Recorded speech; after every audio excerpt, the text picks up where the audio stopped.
March 6, 1944. 23,000 feet over the frozen landscape of Nazi Germany. The air was thin, bitterly cold, and thick with menace.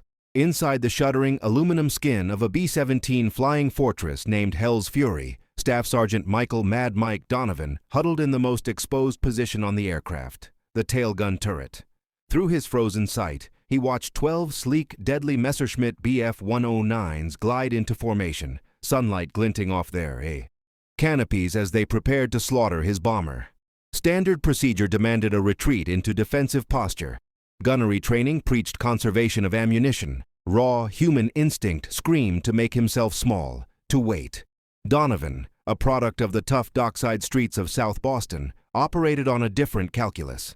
In the next 4 minutes of controlled, explosive violence, 12 German fighters would be ripped from the sky. There would be 0 American casualties.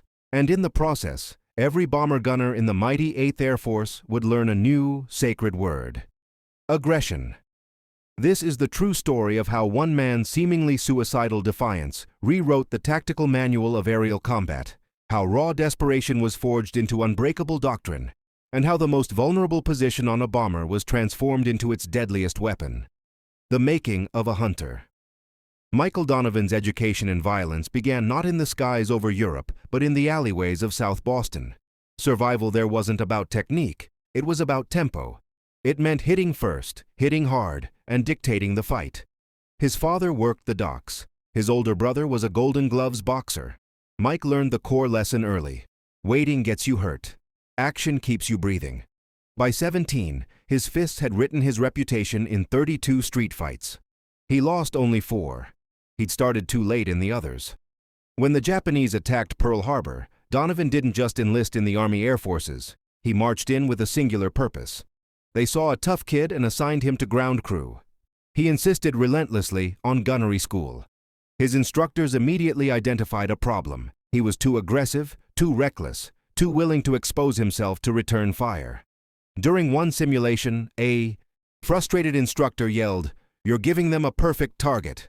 Donovan's reply, icy and pragmatic, became legend in the barracks. Dead gunners don't shoot back, live ones do. He graduated 3rd in his class, but his score wasn't built on tight shot groupings. It was built on speed. Donovan could acquire, track, and engage targets faster than anyone they had ever trained. His secret was psychologically simple, yet tactically profound. He refused to be reactive. He didn't wait for fighters to enter his designated firing zone. He hunted them in the gray area before the attack, treating his defensive position as an offensive weapon, the cursed turret.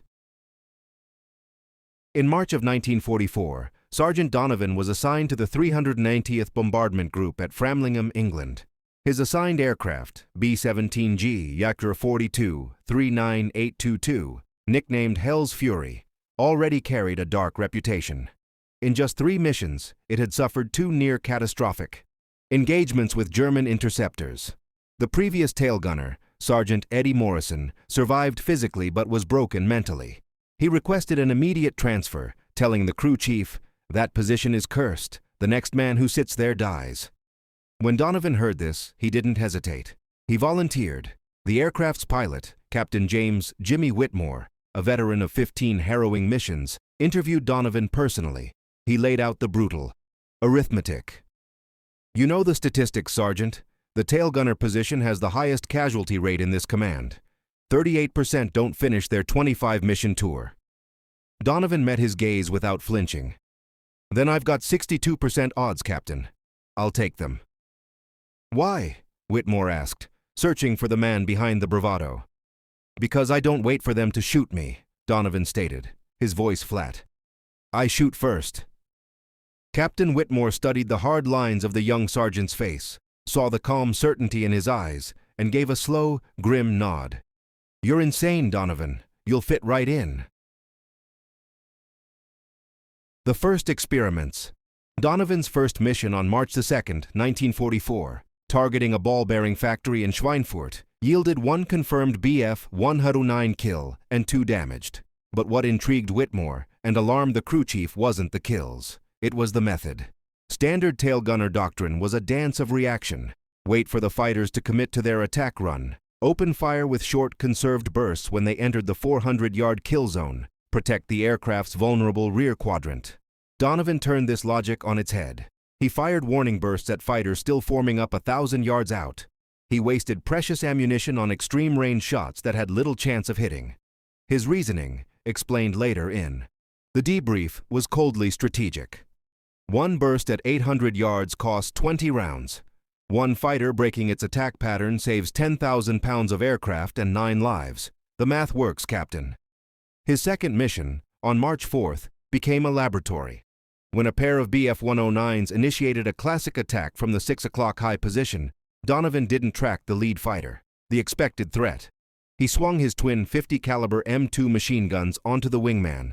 The pilot focused on maintaining formation, not yet expecting fire. A sustained burst tore the second fighter apart. The lead pilot, suddenly alone and vulnerable, aborted his dive immediately. The entire attack disintegrated before a single cannon shell was fired at Hell's Fury. After landing, Crew Chief Sergeant Frank Murphy confronted him at the hardstand. "Donovan, you fired 1,600 rounds. The standard load is 2,000. You used 80% of your ammunition on one mission." Donovan, wiping oil from his hands, simply replied, "And we didn't get a single hole back here. I'll take that trade every day." But Donovan wasn't satisfied. He was disrupting attacks, but he wasn't dominating the engagement. That night, by the weak light of a barracks lamp, he pored over intelligence reports on German Jagdflieger tactics. He saw the pattern: coordinated waves, echelon formations, the lead fighter drawing fire so the wingmen could strike. American doctrine was purely reactive: track the primary threat, engage when sure, conserve for the next wave. The flaw was glaring. The Germans held the initiative. They controlled the timing, the angle, the tempo. Every American defensive move was a response to a German action. A radical idea crystallized in Donovan's mind. What if you reversed it? What if you attacked first? What if you forced the enemy to react to you? The Crucible, March 6, 1944. The pre-dawn briefing for the mission to the Dornier aircraft factory in Augsburg was grim. Intelligence predicted over 250 German fighters rising to meet the 800 bomber stream. Heavy losses were expected. Captain Whitmore gathered his 10-man crew. "This one's going to be rough, boys. Stay sharp. Stay disciplined. Stay alive." Donovan raised a hand. "Captain, permission to try something different today." "Different how, Sergeant?" "Aggressive fire doctrine, sir. I want to engage the fighters while they're still forming up. Force them to defend before they can even start their attack run." Whitmore frowned. "That burns ammunition at an unsustainable rate. You'll be Winchester, out of bullets, before we even reach the IP." "Or," Donovan countered, his voice steady, "I'll prevent the fight altogether. Sir, we've been playing pure defense for 2 years. How's that working? 38% tail gunner casualties. Maybe it's time we stopped waiting to get shot." The cockpit fell silent. Whitmore weighed the defiance against the chilling statistics. Finally, he nodded. "You've got one mission to prove it, Donovan. If we get shredded because you're empty, you're off the gun for good. Deal?" "Deal, sir." Hell's Fury lifted off at 06:47 hours. The tense routine, formation assembly over East Anglia, the climb to cruising altitude, the cold channel crossing, played out. At 09:19, over Germany, the dreaded call crackled over the intercom. "Fighters, 6 o'clock high, a dozen bandits, forming up." Donovan swiveled his turret. 12 Bf-109s, like deadly silver sharks, were circling into a coordinated attack formation about 2,000 yards back. Standard response: hold fire, let them commit. Engage the leader at 600 yards. Donovan did the unthinkable. He opened fire immediately at maximum range. Tracers lanced through the empty sky, most missing by hundreds of feet. The effect was not physical, but psychological. The meticulously arranged German formation scattered in surprise. The lead fighter jerked into a defensive break. The wingmen hesitated, their attack rhythm shattered. "Donovan, cease fire. You're wasting ammo." Whitmore's voice was sharp in his headphones. "Negative, Captain. Watch." The Germans regrouped, but their confidence was fractured. They approached now with cautious, probing movements, not the confident dive of predators. Donovan had stolen the initiative. He let them close to 500 yards, then fired another short, intimidating burst. The formation twitched again. But one pilot, a veteran on the left flank, held his course stubbornly. Donovan saw the type, unfazed by harassment. For him, a different lesson was required. Donovan let the fighter come. He let the range tick down. 1-400, 1-300, 1-200. Well inside the range where gunners were trained to fire, he held his discipline. At 1,000 yards, the German filled his sight. Donovan didn't squeeze the trigger. He held it down. A 200-round torrent of armor-piercing and incendiary rounds converged on the fighter's nose. The Bf-109 didn't just take hits. It flew into a wall of steel. The engine erupted. The aircraft disintegrated. "Good kill, Tail. Splash one," the radio operator yelled. Donovan wasn't celebrating. He was already scanning, acquiring the next target. The remaining 11 fighters, now furious and wary, adapted. They split into 2 groups to divide his fire. 6 came from the direct 6 o'clock, 5 from the 7 o'clock low. Standard defense said to split attention. Donovan's doctrine said, focus fire. He made a calculated gamble. "Waist gunners, you have 7 o'clock. I'm holding 6, he called calmly. He poured his entire being into the 6 fighters coming straight at him. He picked the lead, fired, and watched it vanish in a fireball. He shifted, fired again. Another explosion. In 30 apocalyptic seconds, 3 more Bf-109s were torn from the sky. The shock was too great. The remaining 8 broke not to reposition, but to flee entirely. The turret fell silent, smelling of cordite and hot metal. Donovan reloaded. He'd fired 1-200 rounds. He had 800 left, and the target was still 30 minutes away. The swarm and the empty guns. The Germans returned, this time with a full swarm of 18 fighters. They had learned. They attacked from every conceivable angle at once, 4, 5, 6, and 7 o'clock, hoping to overwhelm the bomber's defenses. Hell's fury shuddered as cannon shells ripped through empty air around it. Donovan embraced the chaos. He ignored the peripheral attacks, trusting his crewmates. He locked his guns on the most dangerous vector, the 3 fighters in a tight line coming straight up the tail, closing speed, over 400 miles per hour. He had 7 seconds of engagement time. He used them all. At 900 yards, he opened a sustained barrage, walking his tracers directly into the lead fighter's flight path. The pilot had a choice: break formation and ruin the attack, or hold course. He held. It was his last mistake. At 600 yards, Donovan's converging fire sawed the Messerschmitt's wing off. As it cartwheeled away, Donovan, with a fluidity born of pure instinct, shifted to the next fighter in line. He didn't aim where it was. He aimed where it had to be. The second Bf-109 flew directly into the deadly stream and exploded. The third fighter, seeing 2 comrades vanish in flames, broke so hard it almost spun out. The coordinated attack from the stern was broken. But Donovan was now critically low. Then, the radar operator's voice, strained.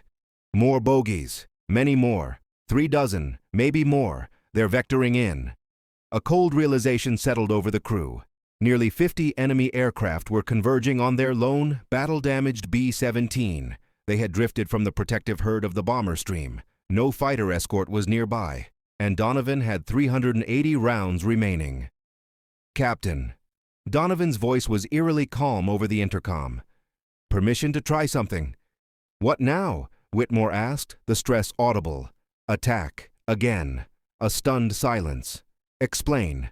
"They're forming up for one big, coordinated kill. If we let them set it up, we're dead.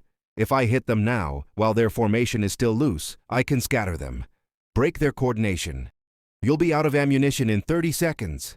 Then I'd better make every round a message, sir." Whitmore made the command decision of his life. "Do it. If you get us all killed, I'm writing your mother a very angry letter." The German Gruppe was a swirling mass of fighters at 2,000 yards, leaders trying to organize their squadrons into attack lanes. Donovan opened fire, but he wasn't aiming at a plane. He was aiming at the formation itself. He hosed 200 rounds into the very center of their organizing swarm. The effect was instantaneous and chaotic. A Bf-109 took a lucky hit in the fuel tank and bloomed into a fireball.